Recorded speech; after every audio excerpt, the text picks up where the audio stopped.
All right. Hey, what's up, guys? Welcome back to Double D Vintage Baseball Cards. My name is Dylan, and tonight is a special episode. I've got three of my friends here, and we're going down the rabbit hole of the 1950s Topps run. My favorite thing on YouTube, the reason I started YouTube is because of Mike Moynihan's channel that did the every decade. He started in the 50s, 60s, and 70s, and 80s. I don't know how far he went with it, but everyone he had on his show picked their favorite set, and he did a series like this. And I always wanted to do this. So this is just the first of many series. And I picked guys on here, as you can see, that I've talked to on the phone quite a bit. I have a great, we have a great rapport together, and it'd just be a comfortable experience for all of us. So what we're gonna do is the criteria is we are in the 1950s right now, so we're each gonna pick our favorite 1950s top set. So it'll be 1952 tops all the way to 1959, and those are the regulations. And we're all gonna show three cards from the set, two or three cards from the set we choose as the best set from the 1950s. And I can say this with very high confidence that I think 1950s is probably the greatest decade for baseball and greatest decade for baseball cards. So other people can have their opinions, but for me, that's my opinion. So without further ado, I'm going to introduce you guys to everyone on here, and they're going to give a little intro to their channel and what they collect, because I really like to know what people collect. So first, I'll do a quick introduction, then I'll go individually. So Adam Vintage Sanctuary, he's next to me. And then we got Adam Splendid Sports and Doug Decon. So let's start with Adam Vintage Sanctuary. Thank you guys all for being on the show. Adam, thank you. Have at it. Tell us about yourself and tell us what you collect and anything else you want to say before you pick your favorites. Awesome. Thank you so much, Dylan. First of all, it's really an honor to be on this show with you, Adam, and with you, Doug, and with you, Dylan. And, I'm kind of the new kid on the block. I've been collecting vintage baseball for about 2.5 years now. I have been a collector for pretty much my whole life. At the moment, I collect vintage baseball. I still have some coins that I have a love for, but slowly but surely, those are being converted into vintage baseball cards. We'll see if at some point that madness stops and I'm like, nope, I'm not willing to let go of any more of these coins, or if eventually they all become converted to vintage baseball cards, but I'm in no rush. I also collect certain players of the 1983 through 1986 Star Company basketball cards, and that would be Larry Bird, Magic Johnson, Kareem Abdul-Jabbar, Michael Jordan, and Dr. J. And I have some Shaq rookies as well. I don't have every single Shaq rookie, but I'm fairly close. And I think that's a nice synopsis of what I collect. And then my channel is Vintage Sanctuary, and mostly I show vintage cards there and, share my thoughts. So I guess that is a nice introduction. Awesome. Thanks, Adam. Appreciate that. Yeah, love it. Let me turn this light off real fast, and then we'll get to Adam below you. Another Adam from Splendid Sports. What's that? There we go. That's better. Okay, go for it, Adam. Shoot. All right. Tell us about yourself. So, Adam from Splendid Sports. Splendid Sports on YouTube. Almost every video I do on YouTube, I also put out as a podcast. So if you like to do podcasts, you can find my stuff there. And what I collect is basically, I collect three sports: baseball, basketball, football. Major player from each sport would be Mickey Mantle from baseball, Larry Bird from basketball, and Tom Brady from football.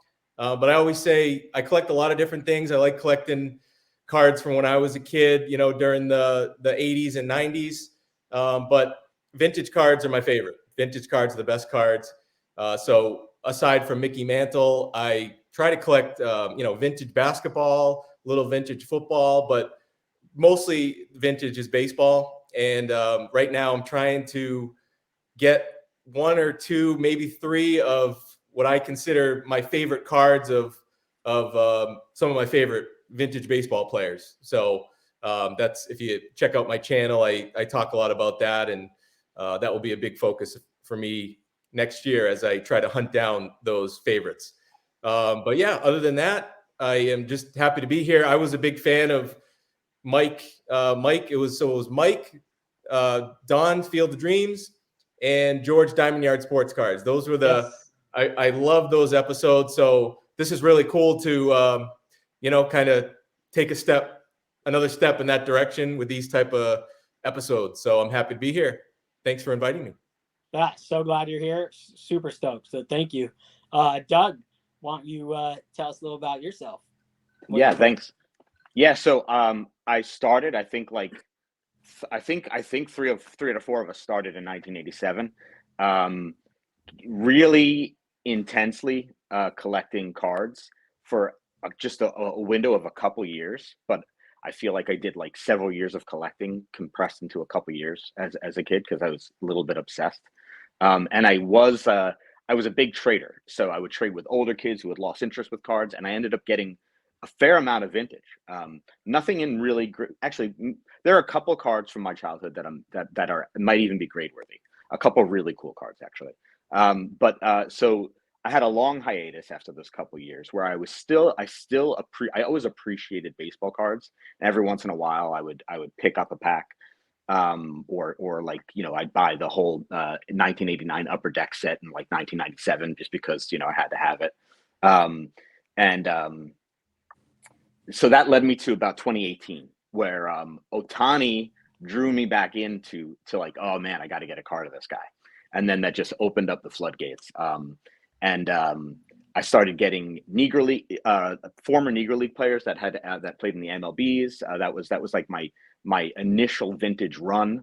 That just opened up to all of vintage, and then going deeper back. And then on YouTube, I started during COVID doing card break videos with my children. And that got me connected to people like Vintage Card Steve. And Vintage Card Steve, because I'd always comment on I made it clear that I had a vintage collection. He kind of lured me out of my shell into making card content early this year. So about like early in 2022. So that brought me out, and I've been on my voyage, and I've even gathered more enthusiasm into the hobby, and I'm definitely focused on vintage, and I'm looking a little more. I'm 50s is like the golden era, but still looking more and more at pre-war, getting more educated on it. Well, thank you. Awesome, Doug. Yeah, I love it. Going deeper into pre-war. Yeah, I think that's kind of the transition that I think a lot of us collectors take. It's like, I'm with you on that. I know nothing, I'm just barely scratching the surface of pre-war, but yeah, I love it, guys. I'm glad you guys got to share all that too. So we kind of know where each of our thoughts are when we pick our favorite design. So with that said, let's dive right in. I'm going to go last, leave the best set for last. So let's go with Adam, Vintage Sanctuary. Pick what is the greatest set from Topps, 1952 Topps to yes. What is your favorite set of all time from that decade, and why? Okay, so I do have a question. Do you want me to do like second favorite, for the suspense, or do you want me to go right to the favorite, Dylan? Yeah, what do you guys think? You guys want to say your second favorite? I'd say shower's choice. Okay. There you go. I like that. Perfect. Okay. That sounds cool. Good. So, first of all, I would like to say I forgot. I also collect some 69, 70 Topps Tall Boy basketball. I have a handful of those cards, graded key cards, and I'll probably add to that slowly. We'll see how many I end up at. So I tell you what, gentlemen, I have labored and wrestled with this question. Yeah. What are my top two sets of the 50s? I am so fickle. Every time you hit me with a pair of toilet paper roll nunchucks, you'll probably get a different answer from me.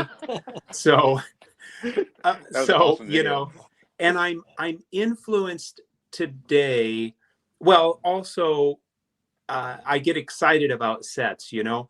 So Yeah. here is my answer for today. I'm going to go with my number 2 favorite set. But first, if it's okay, I'm going to read a small excerpt from a book I'm going through right now, The Bubblegum Card Wars. Please do. Awesome.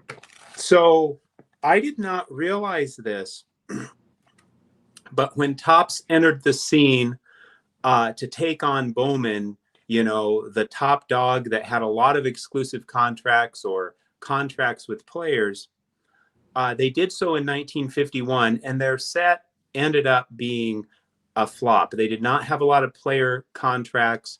They look like smaller game cards. And of course, people may love them today, but in terms of kids buying them, that 1951 offering by Topps did not make some huge dent in the Bowman empire. It did not have Bowman shaking in their boots by any means. In fact, this is the part I didn't realize. As if, and I'm reading now from the Bubblegum Card War, page 45, as if the design disadvantages of the top sets were not bad enough from 1951. The taffy that came with the cards turned out to be toxic. The cards were printed with a glossy varnish that was absorbed by the taffy, resulting in a chewy substance that both smelled and tasted like paint. It was said that upon opening the packs of cards, one was almost overcome by a terrible odor. Now here we see the author, who by the way is Dean Hanley of Dean's Cards. Here we see the author's bias. At the time, the 1951 Topps red and blue back sets were remembered more for the unpleasant odor of the taffy than for the cards themselves. A few card sets ever produced turned out to be such a complete disaster. If the dull and boring look of the 1951 Topps set did not cause kids to puke, the toxic taffy certainly did. And here's the deal. Bowman also sued Topps because they were printing these cards, and in many cases, Bowman had exclusive contracts with the players. Now, Topps was using taffy because those exclusive contracts, as I understand it, were contracts for products with bubblegum. So Topps thought that if they got a lawsuit, they'd be okay because they were using taffy instead of bubblegum. Okay, here's where I'm going with all of this. Very cool. Very cool. The 51 Bowman cards, you know, that season of card collecting ends, and the 51 Topps cards, that season of card collecting ends, and Bowman's not shaking in their boots. You know, they're thinking, hey, Topps is not. So Cy Berger, who's this young employee, he was like 27 years old. He had been selling furniture. He ends up getting $5 more a week, going from $40 a week to $45 by becoming an employee of Topps. And he's telling the owners, look, and he's a baseball fan, look, I can create a better baseball card than Bowman. They're like, who are you? You know, you don't have any big time business experience. He keeps pestering them. And finally they say, okay, go for it. And so what does he do? In his apartment, he's sketching out on his kitchen table. He comes up with my second favorite set, until you beat me with toilet paper roll nunchucks, of the 1950s, which is 1952 Topps. It's bigger. It's got the, for the first time ever, it's got the team logo on the front. For the first time ever, it's got a stat line on the back. And many of these cards show close-up pictures of the face of the players, which is something that you could really not get up until that time. And not everyone has TVs by any means, or if they do, they're little black and white things for the most part. So my top 3, I'm going with the top 3. Here's number 3. This is your second. This is second place. Yeah, I'm sorry. Favorite. Okay. Yeah, this is my second favorite set. Okay. Sure. Second favorite set is 1952 Topps. Second favorite Topps set of the 50s. And then if it's okay, I'll show my top 3 cards that I have from that set. Please, go for it. If you show a 52 mantle, I'm leaving. I'm done. Walking out of here. I can't handle that. Hold on. All right. So here comes number 3. the 1952 Topps Ted Klaczewski. Oh, love that card. That's so awesome. And this one has sort of a pinkish tint.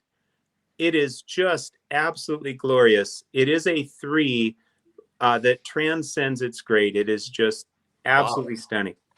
So that's number 3. Number 2, and I actually have 3 copies, so I'm going to cheat and quickly show all 3 copies.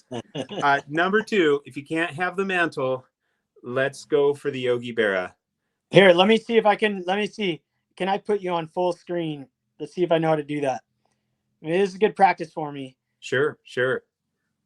Oh, Boom. yeah. There we All right. go. I'm going to quickly go back to the Klaczewski. There, now I can be pro. Yeah, I love that card so much. And yeah. This is this particular series was plagued with paper chipping. They used kind of a cheaper paper, or who knows if it was the glue or what, but very common paper chipping. The Berra is often really off center. So this is actually nicely centered for a Berra. And then here's a second Berra. And by the way, the second Berra has stronger coloring. Oh, wait a minute. I'm sorry. I'm getting off. You have too many already. Berras over there. Sorry, yeah, too many Berras. This is the second Berra, SGC4. It has stronger coloring, and it's just gorgeous for a 4. But check this out. This too has the strongest coloring and the sharpest corners and edges, and will just, in my humble opinion, blow your mind. Really vivid color. Now, what makes this a 2 is it's got some slight paper loss on the back, but you can still read all the wording. It's mostly up here by the card number. So Berra is my second favorite card that I have from 52 Topps. Now, let me just say my favorite card from 52 Topps. For a while, I wrestled with, am I comfortable with authentic? And I have came to a place where absolutely not for every card. Obviously, there's lots of cards where I'd never go authentic. There's no need to.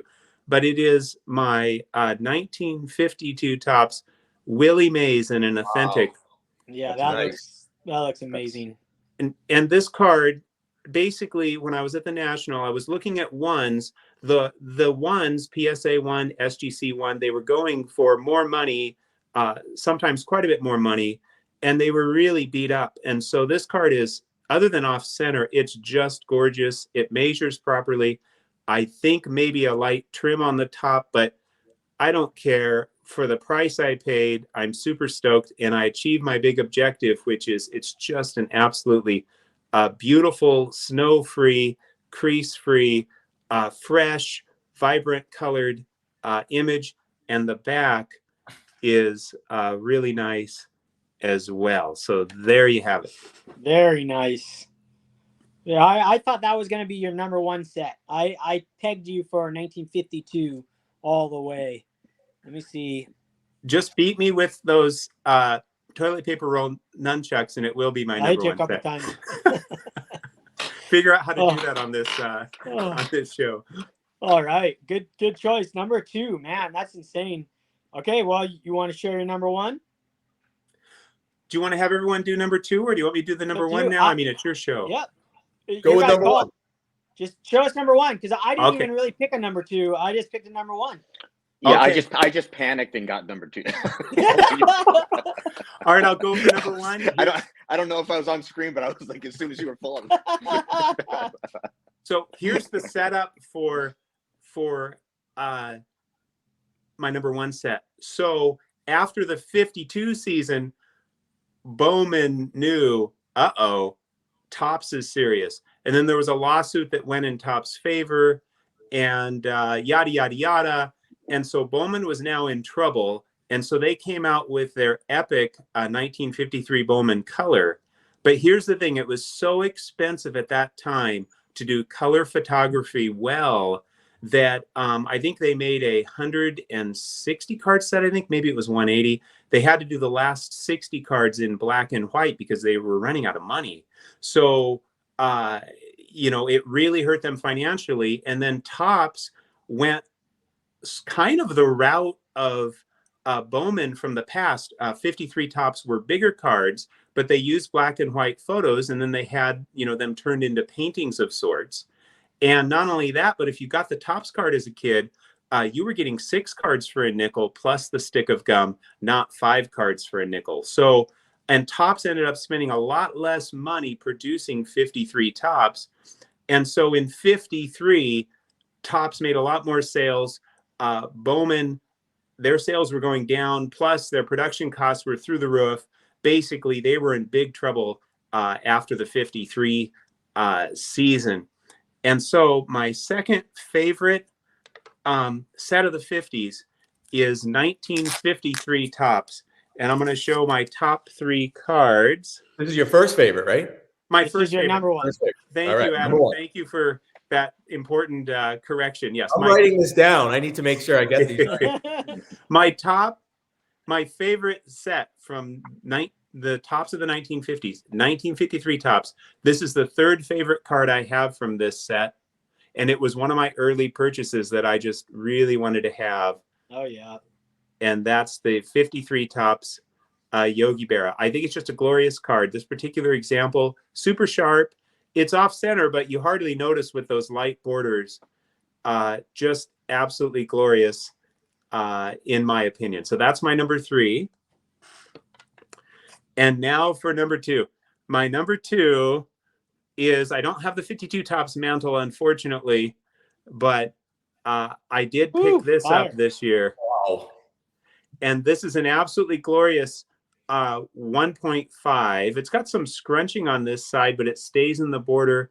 The colors, vibrant. The image, just perfection. It has a Gem Mint 10 red nameplate, which is just outrageous for a 1.5. The back is really nice. So basically you've got some crinkling, whatever you want to call it, on the one side, which doesn't bother me a bit. Something had to give. I wasn't going to be getting this card in a high grade or even a mid grade. So I'm super stoked to have it.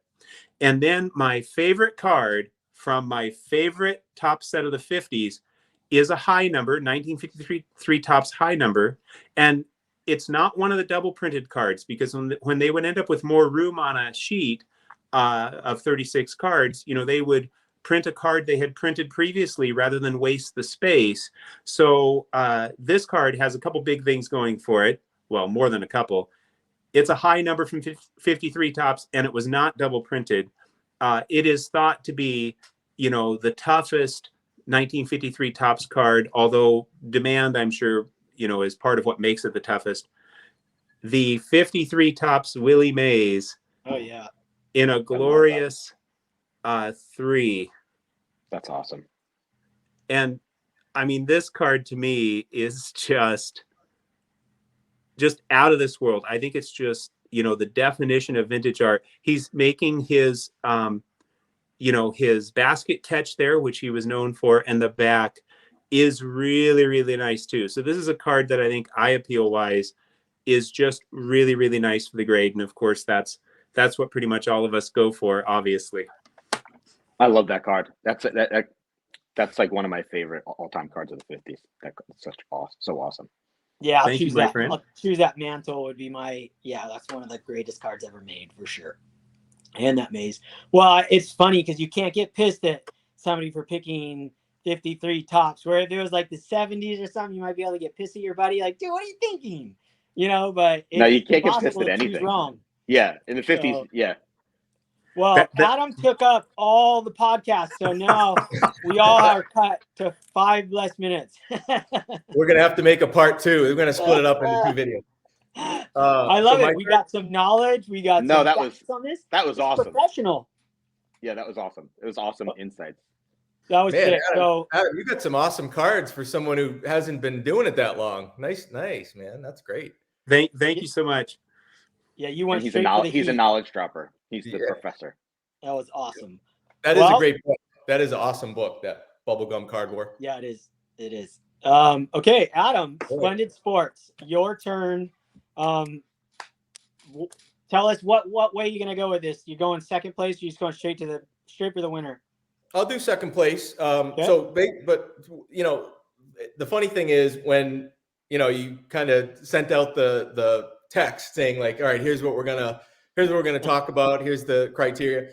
My first thing was like, oh, that's easy. My favorite set of the 50s top set, 1956 tops. Like it was just like, oh, like I've always said that. And then so before I get, that's not it. But let me show you a few 56 tops cards here. All right, hold on, let me pop you in. I mean, I'm an action shot guy. So that's one of the reasons I love 56 tops. I think it has like 36 Hall of Famers in it, which is crazy. So here we go with one of those Hall of Famers. Mickey Mantle. There's a $4,000 or $5,000 card right there. That's a great looking card. Mickey Mantle. Look at that thing. But yeah, I've mentioned this before, but one of the reasons I love this card so much is my dad, when I was a kid, always used to be like, I had Mickey Mantle cards when I was a kid. And I'd be like, what cards did you have? And he would always say two. He wasn't a big card guy. So he didn't know like the years or the brands or anything. He would say like the one where Mantle's diving over the fence. And so, later in life, when I realized it was this card, I knew this was one I had to get. So love this, just everything about it. The design, the year, the player, everything about it. Adam, did you know? I know you knew because if you didn't know, you learned from, I think, Rob's podcast. I was listening to they had a roundtable going. I had no idea that ball was put in Mickey Mantle's glove. Airbrushed in there. Yeah, because I actually, I don't know, a couple years back, I was looking for the photo where they got the photo from. And yeah, in the actual photo, the ball's way over his glove, went into the stands. So they made it look like he made the catch. Yeah, really cool. And then we got another classic, little Willie Mays there. A PSA 7. Woo. Yeah. Adam, you're bringing Adam, man. Me and Doug are going to get smoked. Willie Mays, baby. Yes, I will. That's a beautiful card. A little Sandy Koufax. Oh, yeah. Love wow. Not a rookie card, but I like it better I just like the card better than his rookie card. So it's an awesome card.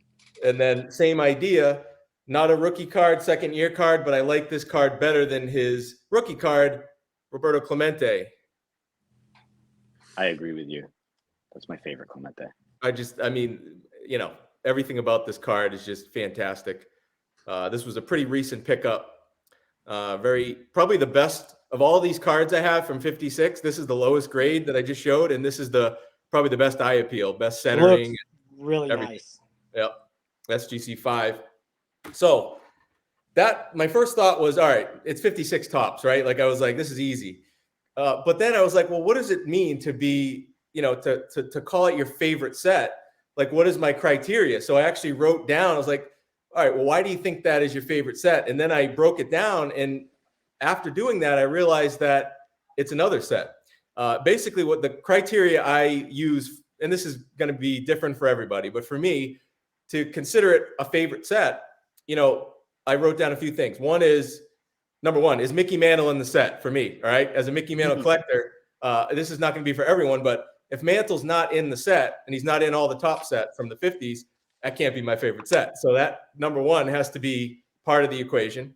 But more than that, what players are in the set? There's so many sets from the 50s that like top sets where Stan Musial's not in it, Ted Williams. I mean, there's just players that I consider all-time greats, legends, inner circle hobby legends that aren't in the set. So if they're not in that set for me, that's going to be a ding against that set. And then design, including the photo. So design and the photo, that's obviously going to be, for some people, that might be the biggest factor or the only factor you look at. What's the best design? For me, that's part of it. And then I also look at what rookie cards are in the set. So obviously, 51 Bowman, that's not a top set, but like, you look at 51 Bowman, it's got probably the best rookie cards of any set in the 50s. But then you look at 52 Tops, doesn't have really big name rookie cards, right? Because it's not Mantle's rookie card. Yeah. So I look at like, all right, are there key rookies in the set? I think that for me plays a little role in it. And then I call it the diversity of the set. So, and this was probably one of the biggest reasons why I chose the one I did. The diversity meaning, is it just a set that has all base cards like some of them do? Or is it a set like my number one pick here that has subsets, a diverse, like, choice of cards in the set, not just all base cards. So the one I picked, my favorite set of the 50s, is 1958 Topps. Woo! Wow. Yes. And, really the reasons I chose it are, well, I'll show a card here first. So I'm not, the funny thing is I'm not a huge portrait guy, and I think pretty much most of the base cards in this set are portrait cards like this. Mm-hmm. But I make an exception here because I just love the design. I love the colored backgrounds. The different colors just pop. I love the logos that are on these cards. As you see here, this is the 58 Topps Mantle card in a PSA 4. And, more than the base cards, for me, the best cards in this whole set are the non-base cards. So this is actually 58 Topps is the first all-star card set of Topps. And this here is also Stan Musial's first Topps card, believe it or not. And in 1958, that was his first Topps card. So we got an all-star card here, PSA 5.5, Stan Musial's first Topps card. So I love the design. These all-star cards are just incredible to me. And there's a lot of them too. They were triple printed, I think. Here's the Mickey Mantle all-star card, PSA 8. And I love these all-star cards too, because I feel like almost everyone who wants to collect them can. There's a lot of them out there. You could get maybe not a PSA 8, but like you could get a graded version of this card in a 3 or a 4 for like, I think $200 or less, because they were triple printed. There's a lot of them. So you can, I've had people ask me that before, I want to get a Mickey Mantle card on a lower budget. For me, this is where I would start, because it's lower priced. It's a beautiful card. I mean, does anything say 50s Mantle card more than this? I mean, look at that design. It's incredible. And you can get, like I said, you could find even a nicely looking card here, copy in a 3 or 4 for $200 or less, which is great, I think. So I like that.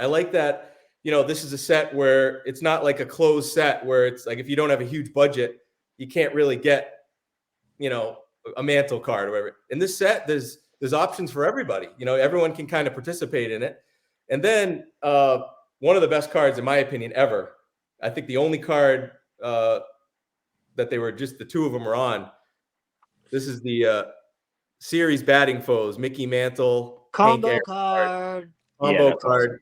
So for me, this was the deciding factor, which put it above like 56 Topps and some of the other sets, is that for me, I love these combo cards. I love the all-star cards.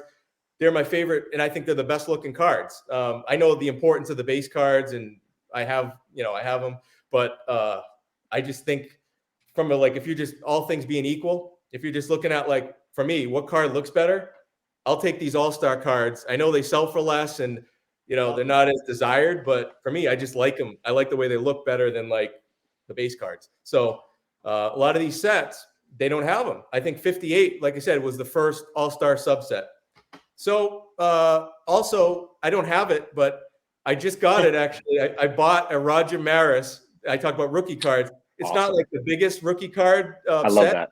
50s, but today I actually scored I think it's a PSA 4 Roger Maris rookie card for $300, which I thought was a pretty good deal on the eye appeal of that card. Yeah, he's going to be a Hall of Famer for a while, and it just popped up on Twitter, and the guy was asking like $330 for it, and I said, "Hey, will you take $300?" Boom, we got a deal. So that's a card that from 58 Topps. Again, that was part of my criteria. What are the rookies in it? I think for me, the Maris rookie is a great card. I know he's not a Hall of Famer, but for me, he's on that level of type of player. And then the last note that I thought was really cool about the 58 set, which played a role into me choosing it, was I don't know if it was the first one, but for me, it seems like it might be one of the first sets that has an unintentional parallel or parallels. So, the I don't have it, but the Hank Aaron card, base card in this Oh set, yeah. there's two versions, right? There's a white lettered version and a yellow lettered version, which is, harder to find. Clemente has that with the team name, right. same thing. I think Al Kaline has a variation.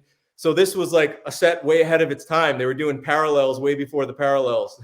So really cool. Yeah, that's kind of what went into it for me. That's why I chose it. I was surprised at my own decision when I really thought about it, but I went with 58 Topps. Dude, that's awesome, Adam. What's so cool about this whole thing is that when I originally had this in my brain to do this, I was like, wanted to tell everybody, like, you have to choose it off of design and like certain criterias. But then I realized, like, no, because everyone's going to have their own choices. If a set, if a guy grew up and his dad bought him all these 55s or whatever set it is, that could be his favorite set. And I wanted to make sure everybody had their choice on that aspect, and I didn't limit it. And it's so fun to hear both of your guys' takes on your favorite ones, and you guys didn't overlap, which is crazy. And I can't believe you picked the 58 because those are like portraits. They're all set up shots, like school shots. So yeah. That's pretty cool. I was surprised, but that I kind of weighed it out. I made like a scale, and I was like, all right, check this one, and all things kind of added up to 58 for me. So there we go. So your favorite card from 1958 would be what card? Exactly. Mantle. You had to choose one. All right, I'll go with this one. Nice. That's awesome. One. Yeah, it's pretty special. And last point too, and this is so cool that I should have known this, but there you go. Yes. They played back-to-back World Series against each other in 57 and 58. Yeah. The Braves and the Yankees played each other. They each won one of them, and they both went. Yeah. Really cool. And then, doesn't it say foes on there? Batting foes or batting foes, World Series batting foes. Cool. Yeah, that's just like extra boom. But I think this should be the poster card for the vintage card community because I agree. It appeals to everyone could afford, almost everyone, I think, that's in the hobby and looking to buy a Mickey Mantle card. This is a card that you could get. You could get this card. There's enough of them out there. They're not thousands of dollars. Boom. There we go. And I think you're right that All-Star card is it's like quintessentially the 1950s. It so visually represents the 1950s, maybe more than any other card from the era. That All-Star. That's awesome. Absolutely. Well, awesome. Stoked. Okay. Well, that was awesome. So Doug, you're up now. Let's see some heat. Yeah, not as much heat. So let's bring down the ceiling a little bit. By the way, I got most of those cards like years ago, so don't think I'm out. I'm not going crazy. So the one thing is that I think taking what I say is my favorite is you have to take it with a grain of salt because I'm indecisive and I love the cards from the 1950s. So this isn't really if you ask me next week, I may have a different combination. This is gun to your head moment right here. This is what? This is like gun to your head moment. Which I have actual experience with, but maybe I shouldn't have got that analogy up. Not you. Sorry, that's different video. I'm going with one thing I meant to say is that 1956 was when I first started digging back was my favorite, because I feel like that's the easiest to like quickly, in my mind. But I went with, for my number 2, I did go with 1953.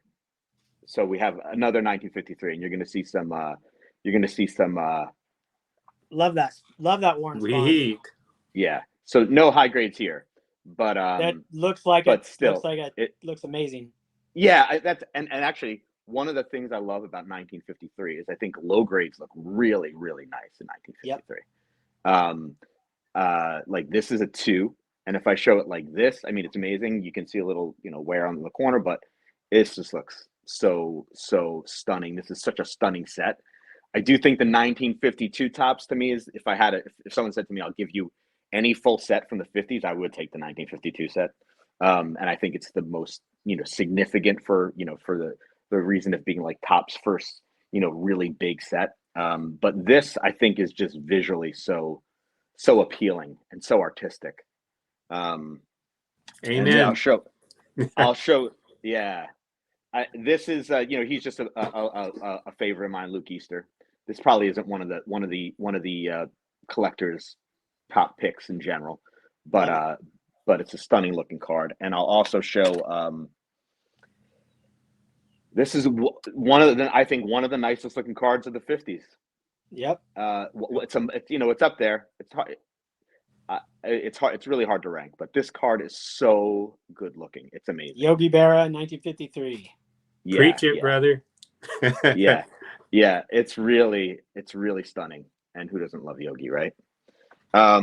So for my number one set, I'm a little bit more prepared in sort of like discussing it. So I'm gonna go with 1954. All right. So 1954. Yep. And 1954 Topps is so it's oversized still. It's the first dual photo picture. So they have the two photos here. So that started a whole legacy of, or a whole that influenced the cards for decades to come, obviously. And I think back to my youth, I think back to 1983 and 1984 Topps with the two pictures on it, and I think it kind of all started here. And this is card number 250, the Ted Williams bookends of the 1954 Topps. The 1954 Topps kind of like had a skittles of colors, kind of like 1958 and 1957, I think. But there was red, orange, yellow, white, green. So this represents the yellow, and this is one of my all-time favorite cards ever. And then representing white, which I think this is a really cool card. I think these cards are pretty stunning looking. The white cards are just very clean. Yeah. And what they don't show as well is one of the most unique things about the 1954 set, and that is that it is three side borders, which is I can't think of another set that has only three sides.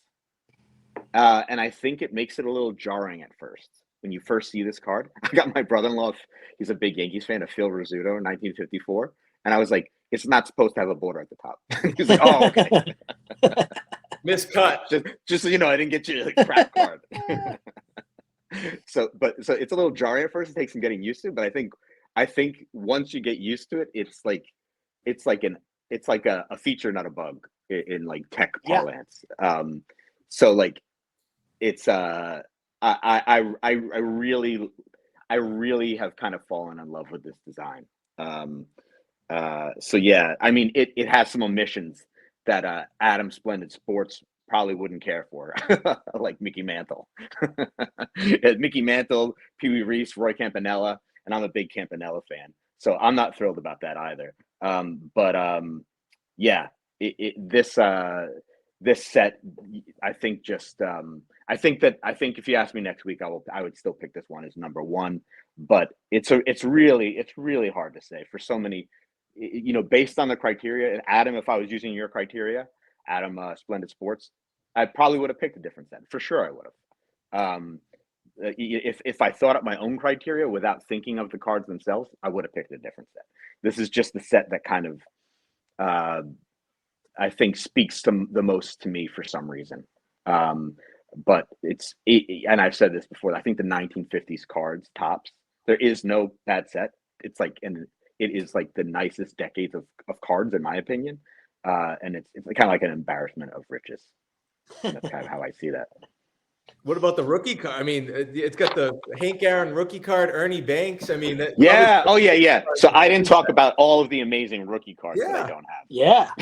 Because I don't that's have up them. there. I mean, as far as my that's a good criteria, reason. it's way up there. It actually might be the best rookie card set. Mm-hmm. And I think it probably is, right? I think so. But yeah, it's amazing rookie card set. None of which I have to show, unfortunately. So that did not make it into the reasoning initially. But yes, very good point.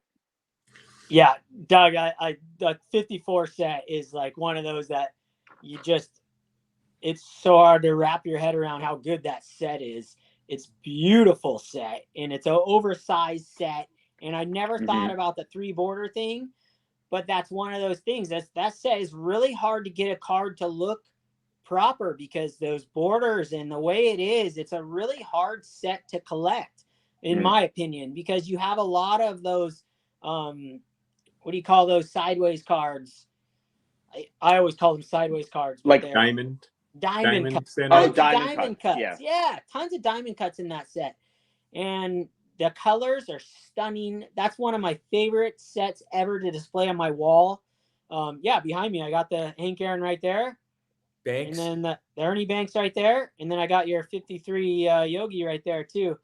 Wow. So I think another tops first for that 1954 set that I forgot to bring up is it's the first dual player card that Topps had yes, ever it is. in a That series. It had the O'Brien brothers, who were twins. Yes. I think on Pittsburgh.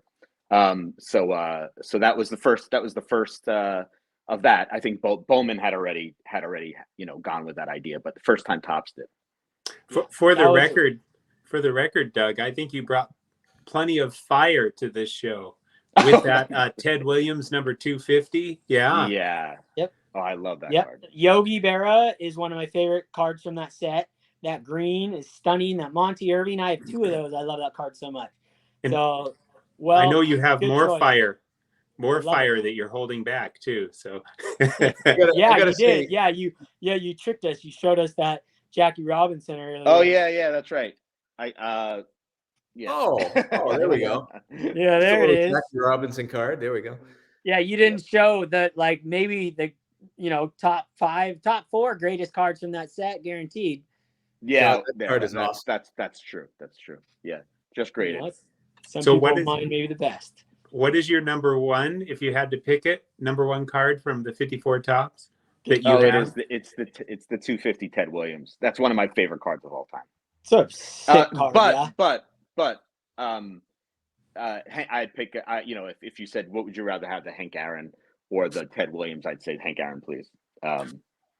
Yeah. So the Ted Williams is spectacular. It's a spectacular. But if that was Ted Williams rookie, it'd be Ted Williams. Yeah, for sure. Well, stoked. Thanks, Doug. That was awesome. Great choice. And then so now it's my turn, and then we're gonna do one more round where we pick our favorite non-Topps set from the 50s, and we'll show a card from that or 2 cards from that. So now it's my turn, and I'm super excited about this. Of course, I'm not going to even choose a number 2. I guess I could. It would probably be 57 Topps, although I love 57 Topps, but that would be my number 2. Sorry, that would be my least favorite. Sorry. That's what I was going to say. I had it as well. I had it as well as my least favorite. I also had it as my least favorite. Of course, 57. But I love it. Yeah. I love it. I love it too. I'd rather have that than almost any other like 60s card almost, but it's just like, yeah. So that would be my least. I don't really have a number 2. Yeah, see, there you go. I got my book there waiting too. I've been on mute, sorry. Yeah, so my number 1 choice, and mine was simply, I'm super into design, and since I was a kid, going into these card shops, I talk about it all the time, seeing cards displayed, and cards displayed from, you're always standing back, you're 5 feet back, what have you. I want to see the name, I want to see the logo, I want to see a bright color. So I had no choice in the matter, and it's always been this way. This has always been my favorite set. I'll put me in solo mode, and I picked my 3 favorite cards from that set. And I had a hard time not choosing Roger Maris rookie card because I've had that card in my collection for over 20 years. But in all reality, I had to choose Ted Wow. Williams, Nice. 1958. Is I that have- a 10? Yeah, it is a 10. Looks like a 10. Seriously, that's a It gem does. card right there. I have quite a few of these, so I have an obsession with this Ted Williams 1958 card. I absolutely adore it. It's beautiful. See how the color, see how the name. I can look at this from 10 feet away and see the person's name, the team logo on the hat, the team logo. It's so sick right here.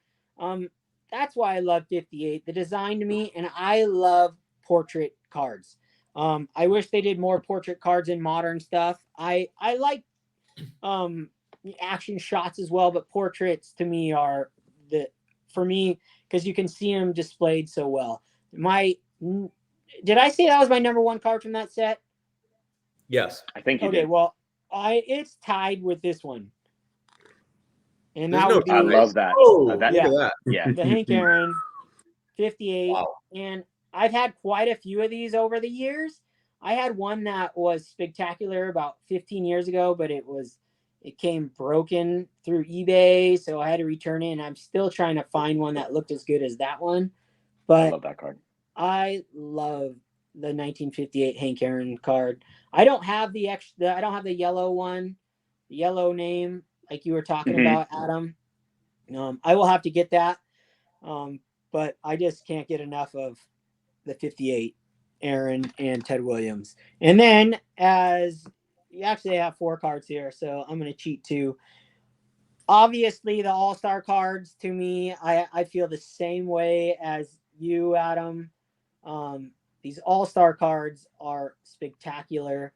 Maybe the greatest All-Star set ever made. I would put the 1960 in there as well. But this set to me, I have most of them, doubles of quite a few. I just love it. This was the Mickey Mantle 1958. And then, of course, one of the greatest cards ever made in the history of the world, the 1958 combo card that you already showed off of Mickey Mantle and Hank Aaron. Awesome. So Oh, that's the one I meant. that's the greatest I card. may have had higher grades, but yours all look better than mine. So yeah, 1958 for me, it just checks all the boxes. The logo, if you guys, if you're listening to this and you don't know too much about vintage, you guys got to look at the logos on these vintage cards. They're spectacular. There's some true art in these vintage logos, and to see the logos on cards, that's why I absolutely can't stand Panini and the non-affiliated, non-licensed cards Yeah. that are put out today, because I want to see that logo. That's the whole point in baseball for me. Like the hat on the head with the logo. It's everything for me. So that's it. That'd be my favorite tops 1950s decade set of all time, 1958. So me and Adam, Splendid Sports. That's why we're doing a podcast together, because we both love 58. By the way, I just want to say I did text Dylan. I think it was yesterday or whatever. I was like, "What are you picking?" Because I didn't want to potentially have the same one, because but he wouldn't tell me. And here we are. We got the same set. I can't. I'm sorry. I ruined. I showed the same card, so that's okay. You did. Yeah, I love it. I think it's awesome. Just reaffirms that it's the best set in the 50s. So sorry, you guys. Wait a minute. We win. Two votes for 58. So there's the winner. Doug and I are going to start our own rival podcast. Yes, I love it. I love it. Yeah. You're going to premiere it at the same time. Yeah, at first I was like, I'm so The Card Wars. humbled. I'm so humbled and honored to be here. And now I'm like, all right, time for a rival podcast, damn it. Yeah. I love it. But yeah, exactly. And the podcast will be Adam reads from books for the That's whole. right. Adam takes up half the podcast. Okay, so Dude, that was awesome. So stoked to get all your guys' favorite. That was so fun. Now, this is just as much fun. We've got enough time. We'll just blaze through this one. I asked everyone to choose their favorite non-top set from the 50s. Anything goes. I don't care. And show a card or two from that set. Adam, Vintage Sanctuary, you're up. You're in the hot seat. Actually, it's going reverse. We'll shoot it down to Decon. Doug, why don't you go first? If you're ready, let's see it. I would say the 1951 Lie Big because I feel like everyone's heard that come out of my mouth so much this year, but I'm not gonna. What the 51? What was that?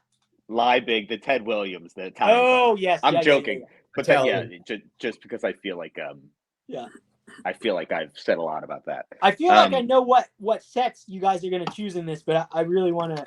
Okay, you. How about you here? Okay, you can make a guess. You want to guess? I'm gonna guess the 59 Fleer Ted Williams set. I'm gonna guess 54 Red Heart. Oh. That's what I was gonna guess. 54 Red Heart. 53 Bowman.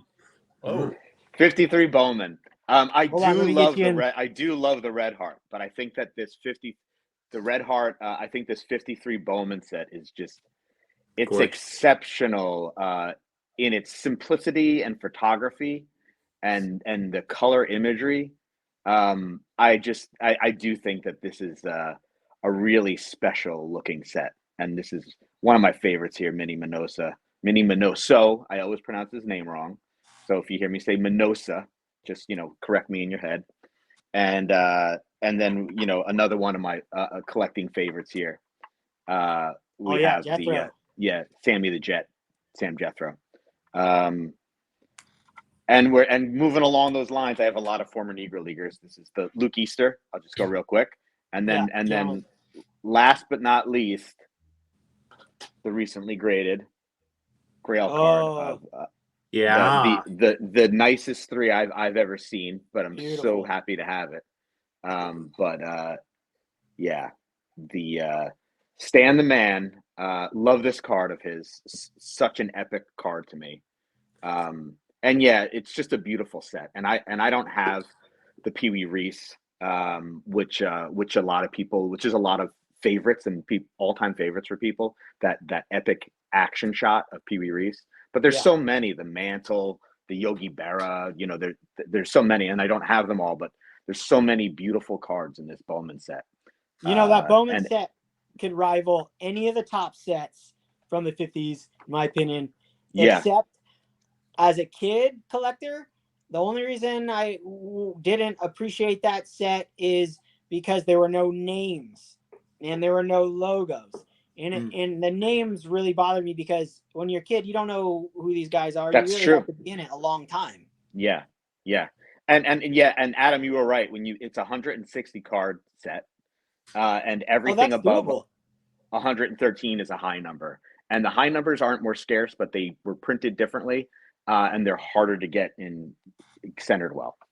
And then there's the black and white, a 60 plus card set that included Bob Lemon, Johnny Mize, Hoyt Wilhelm. And that a lot of people don't think much about the black and white set, but there are some notable Hall of Famers in that one as well. Mostly lesser known. Well, Alex Bowman, 53, will be super pumped on you. Maybe he'll let you on his show once in a while.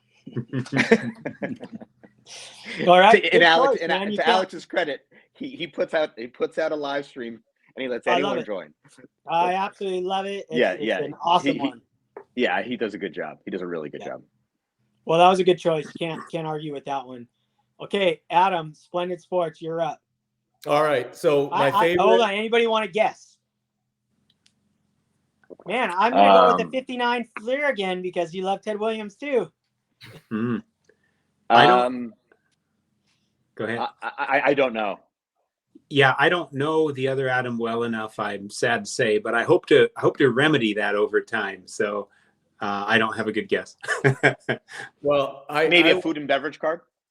No, I mean I love those. I don't have a ton of those, but I would think as a mantle collector, people would guess and say, 51 Bowman. 51 Bowman, right? Because that's got the the greatest rookie card in the history of sports cards, right? Yeah. The Mickey Mantle rookie card. But no, that's not the choice. Oh. The choice is, I love, by the way, Bowman. I think I like the Bowman. Sorry, Tops, but I think I like the Bowman sets of the 50s even better than the top sets. I know I'm not in the majority with that, but I love Bowman. I love all the Bowman sets.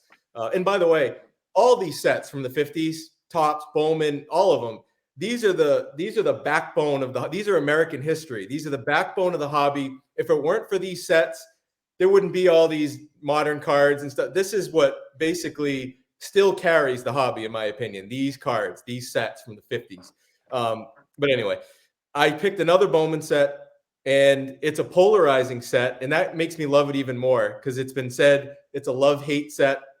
You either love it or you hate it, and I love it. It's nostalgic for me because it was the other card my dad said he had of Mickey Mantle. He said, I had the one where he was on the TV. And oh yeah, it's the last Should've Bowman guessed set. that. Dylan, you're not going to love this because it doesn't have logos and it only has I the last. love that set. Okay, well there you go. I love 55 Bowman. me too. This for Me too. like I did use the same criteria, right? And obviously 51 Bowman's got the Willie Mays rookie, the Mickey Mantle rookie. It's a beautiful set. But the design of this for me just outweighed everything else, and it made it my favorite non-top set of the 50s. And I don't know, everything about it screams the 50s, and that's what I love about it. When you talk about a vintage baseball card, this is a vintage baseball card. This is a PSA 6 Mickey Mantle 1955 Bowman. And then we have a PSA 6 Willie Mays. Awesome. Incredible. I mean, I just love the set. It doesn't have huge rookie cards in it. It doesn't have a lot of the bigger names. It's got Ernie Banks, Hank Aaron, Roy Campanella, Pee Wee Reese. There's some big players in it along with Mantle and Mays, but it is missing some of the big stars. But for me, I love the design for personal reasons and for every reason. So that was it for me. That's my. At one time I thought I'm going to collect this whole set, but for me it's like it became something where it was like there's just too many common players that I don't want to spend money on, and I said, you know what, I'm just gonna maybe I'll try to get the Hank Aaron, the Ernie Banks, and just have like the major stars from it because that's kind of the way I collect anyway. But that was my choice, 55 Bowman, the last vintage Bowman set ever made. Adam, I have to say that you showed or when you both you and Dylan showed the 1958 Topps All-Star, which I said was like the quintessential 1950s. But that is really competing in my mind with 1955 Bowman. That card so visually represents the 1950s to me. Yeah. And I love it. Yeah. Yeah. Well, Adam, too, about 20 minutes before we joined this, I actually won Yogi Berra 1955 Bowman SEC3. It's like nice. $99, $99 I think. Love it. What? I love that. I love that card. I love I love $99 for a Yogi Berra 1950. Come on now, what's going on? Three. I'll show you. It looks really nice. That's sweet. What's wrong with you people? All these modern cards sell for thousands, and you can get a Yogi Berra card for $99. What are we at? Insane. Are we at Walmart here with 90? I mean, that's Lord. 4 blaster boxes. Man, like, dude. That's all right. That's all right. That's so good. Keep it that way. We'll just keep buying those. That's fine. Amen. Dude, that was awesome. So many base wanders for that. Yeah. Look at Adam. Look at Adam Vintage Stakes where he's like frothing right now. Dude, I'm like a bull in the chamber ready to be let out, All right. Let's see it. Well, you guys want to guess? Yeah, I kind of do. I'd say the Red Heart, 54 Red Heart. Yeah, I guess that'd probably be. I mean, I'm probably only guessing it because I've seen you show those. I'm gonna say 54 Bowman. All right. Okay. Hey, could you put me on big screen? He's gonna curveball us here with some Mickey Mantle rookie card. Watch. Well, I'm not changing up. This is what I decided. Again, if you beat me with or just hit me once with toilet paper nunchucks, it could be 54 Red Heart, but that's honorable mention. And Oh, hit it's me on again with the toilet paper nunchucks. It could be the 52 Redman tobacco. Ah, that's awesome. Wow. You're breaking the rules.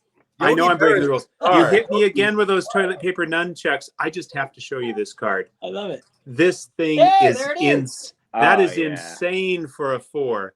To my knowledge, there are virtually no wrinkles or creases, and it's off center, but other than that, it is just absolutely stunning.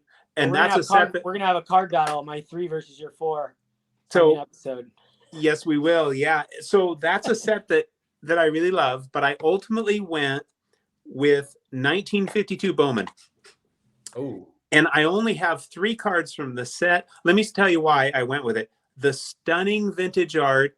I realize 52 Bowman does have some expensive cards in it. Not everyone can obtain them, but a lot of people could stretch and obtain them, whereas 51, it's even out of the stretch zone for many collectors. So I like that about 52 Bowman. I only have 3 of them, but I love the set. I've got the Bob Kazava. I don't care so much that it's in this BVG because I don't like those inner sleeves. Oh, I hate those inner sleeves. And I've got the Eddie Lopat, which is one of my favorite cards ever. Just that rich green and the perspective. It's so great looking. Yeah. Wow. The Yankees cards look so good in that Bowman set. Yes, indeed. Yeah, And then that is such a stunning card. Check this out, gentlemen.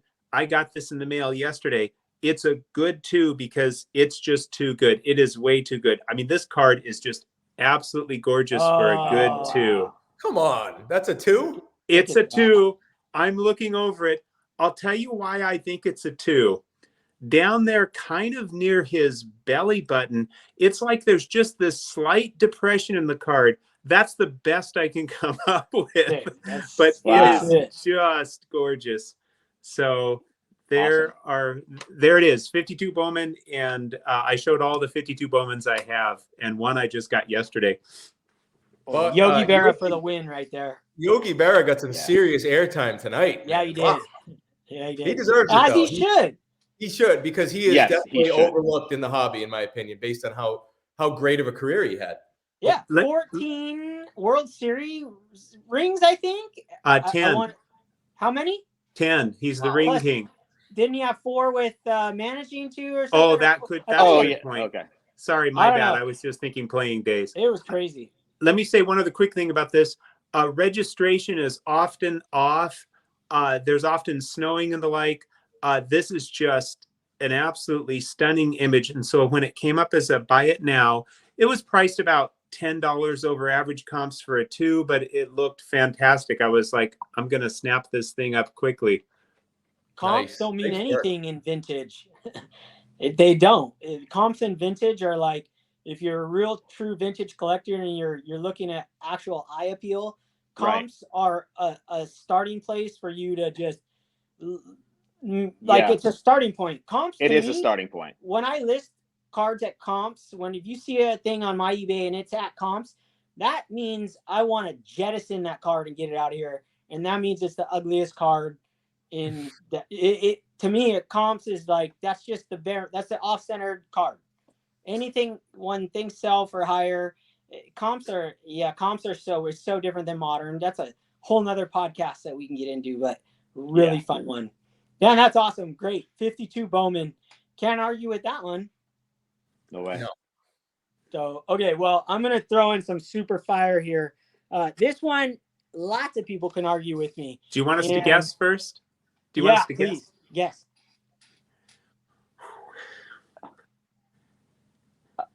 Man, the silence is dead. I'm gonna. I guess. I think I would guess I'm gonna guess 1950 Bowman. Okay. That's a good guess. There's no names on 50 Bowman. I'm gonna change my guess. I'm gonna guess 1952, 1951, 54 Bowman, 54 Bowman. That's what my guess was gonna be. 54 Bowman. 51. Well, you know what? What's so cool is about the choice that I chose, I'll blast it into a solo screen, is that we already got the history of this. So right here, I mean, I hope this is legit. This is GIA, but I've had this for a long time. This is an unopened pack from 1951 Topps Redbacks Oh, that's awesome. What? So That's so just cool. Let's super open it. cool. Yeah, With the open it toxic now. gum. This would be a premiere. We'll Yeah, totally bust get this thing views. open. Don't eat the toxic gum. Yeah, have right. I'll loved- eat it. Send it to me. Dylan, don't hold that too close to your face, man. That's toxic. I have loved this set since I was a kid. It's I don't know what it is about it, vintage thing for me. I'm not sure, but to me, it's just a glorious. Let me turn my light down, blasting it. I got a Warren Spawn here, PSA 8, 1951 tops, red back. Whoa. That's amazing. That's amazing looking. Wow. Wow. Just That love thing. it. And then I got this one. I got this one graded myself. This is a Monty Irving rookie card, 1951. Another super affordable card. You probably get this for $50 to $100. No problem. Yeah, so something about this game set that I just absolutely love. And I'm glad we got the history behind it as being a complete flop when it actually came out in real time back in 1951. But that doesn't stop me from making that my favorite tops. Well, it is a top set too. That's another reason I love it, because I'm obsessed with Tops, the brand, and I love. And on my wall, my original thoughts have displayed 1951 Tops all the way till 1980. So that was another driving force behind it. But 51, I have more of them. I have those displayed on my wall next, in between the packs in the middle of them. It's actually missing right there. That's where it goes. So you got to guess. Dylan, That's quick, it. Real quick. Yeah. So as a mantle collector, I collect a lot of his post playing day stuff too. 2021, Topps did like a little Mantle X series where they like reprinted a bunch of his cards, and they actually made a 20 like a what their take on what a 1951 Topps Mantle card would look like. So, and I don't have it. It's in the other That's room. awesome. But anyway, I pulled one out of a box. I bought a bunch of boxes. I got one, and I'm crazy. So I said, I'm just going to send this into SGC. Yes. It came back a gold label SGC 10. Now I know No it's a way. Wow. You know how hard those are. So anyway, No. I got it framed to my wall and stuff. And it's Sick. I just love. That's I don't awesome. care that it's 2021, but that Yeah. design is incredible for that Yeah. set. Is Yeah. it rounded corners or do they do squares? They did squares. Wow. Yeah. You But still it's got still, the gold same label. design and everything, and just looks awesome. And I was like a gold label, like SGC Dude, never gives those out, I've even never on even like seen card one. cards. I want to see Yeah. one. Maybe I have. I don't know. I'd like to see that. You know something Mantle else Mondays, interesting about 1951 Topps? please. It has the lowest pop. And I'm not talking about graded cards, although that might be true. But if you're trying to collect a top set, if you wanted the top set that just overall, there are the least of them available in the world, it's 1951 Topps. Wow. Wow. There we go. So that's another reason why pop doesn't mean anything. We're Why I don't pumping even and look- dumping I right don't now. even look at Pump and dump. 1951 Topps. Here we go. But yet they tend not to be super expensive relative to other top sets because the demand is low for 51 Tops relative to other top sets. Well, I just changed that. I just blew it up. Pump it Yeah. up. Huge. Pump it. It's going Well, out of control. It hasn't gone live yet, so I'm hitting eBay tonight. 100 people watching this thing. Yeah. I am. Give us all 30 minutes to scarf them up before Yeah, you exactly. make this live. Yeah. This is inside trading. Oh man. Well, that was great, you guys. I had a blast doing that. And 1950s checked. This is what I came on YouTube to do. This is what I originally wanted to do when I literally signed up on YouTube. I wanted to talk about my favorite cards and my favorite sets and my favorite designs. So this is just for everybody watching. This is just round one. This is 1950s are covered. Next, I'm gonna do it in 2 weeks. So next week I have a podcast with Adam, and the week after it's gonna be another, basically a roundtable with 3 other people, or maybe one of the same. I have 2 signed up so far for the 1960s, and that's gonna. Well, I'm not gonna mention their names at the moment. Just want to make sure I confirm with everyone. But if there's anybody watching, I'm looking for guys that have supported me over the years, left comments on my YouTube channel, and they have lower subscriber base, or they're new on YouTube in the last year. I really want to, if you want to be on a show and you want to talk about your favorite sets from the 1960s, 70s, 80s, 90s, 2000s, and then I'm going to reverse track, assuming this goes well, which it seems. I had a blast. I'm sure you guys had fun too. I'm going to go back to, you know, the 40s, 30s, 20s, and we'll just see where this takes us. This is something I really want to do. Nice. And this gives me time to collect cards from back then, and also for me to get some more cards from the 90s that I've been accumulating. So that'll be in about a month. So if you're interested, please look at my email. It's attached to on my page. You can send me email. Just make sure in the comments you tell me you're sending me an email, because I'm the guy that on my phone I have 70,000 unlooked at emails, so I don't look at them. So with all that said, it was a pleasure having Adam, Vintage Sanctuary, Adam, Splendid Sports, Doug, Decon. Check out their YouTube channels. It was a pleasure having you guys on my show, and it was awesome hanging out with you guys. I can hang out with another 2 hours. So thank you guys. Really appreciate it. Any last words from any of you guys want to say? You're welcome to say anything you want. I want to say, if you need me, and if Doug and I have not started a rival, you know, then I would love to be on the 40s if you need me. Awesome. Okay. All right. I'll check you in right now. I'll fill you out. You're in. Oh, sweet. Sounds good. Awesome. I just want to thank you for inviting me and thinking of doing this, because this has been really fun. And I want to know what Dougie K's favorite set is. I'm a method actor. I can't just, you know, I'm not dressed in my gear. I don't have all my sunglasses. But Dougie K would, no. So, can we re-edit this whole thing? There's no editing involved in mine. It's kidding. That's It's okay. that Kidding. card I you had have it. hundreds Yeah. of, right? No, it's red that hot. card you have Red thousands hot. of. No, Dougie K is definitely 2020 tops chrome, because he's got all those Gavin Luxes and, you know, yeah, coronavirus. It was the COVID, you know, boom. So no, I want to just thank Dylan for having me on and continuing the friendship and support, and all of you guys really have you know, part of my friendship community, and I appreciate being on a show with my friends. Thank you. Well, thank you guys. Why doesn't everybody give a double shaka, and we'll end it now? Hold on. Get my That's not a shakas in shaka. there. Dude, Adam, that's not a shaka. Oh, That's like a wrong rock way? and roll. Yeah, There we go. We're all shaka Big time challenged. shaka, We have to guys. spend some time in Hawaii. Okay, I'm we'll big catch you time guys shaka soon. challenge. Woo!